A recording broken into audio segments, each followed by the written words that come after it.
How 401k retirement portfolios and values may be changing. A new Labor Department rule allows retirement plans to use climate change and social causes when considering investments. Republicans say this puts the Biden administration's liberal priorities over generating maximum returns. Capitol Hill correspondent Erik Rosales has more on this. Erik?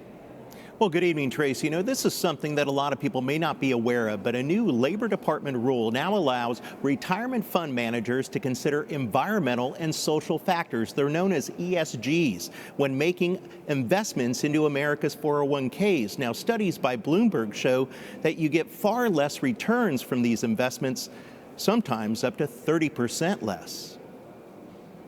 The Biden administration they're kowtowing to the radical left.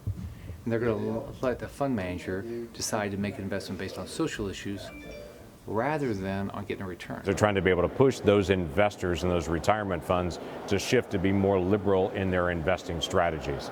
So oil and gas or coal or firearms or whatever they determine, those are not good. They want to be able to turn away, but they also want to take over each company. More than 150 million retirement accounts could be affected.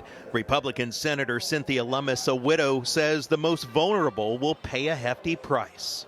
To thwart the ability of people who have labored all their lives to save enough money to retire on by forcing an agenda on them that they may not even agree with or know about is investment malpractice. Even Senator Joe Manchin, one of two Democrats who supports a resolution to stop it, tells me the government shouldn't be telling investment managers where to invest.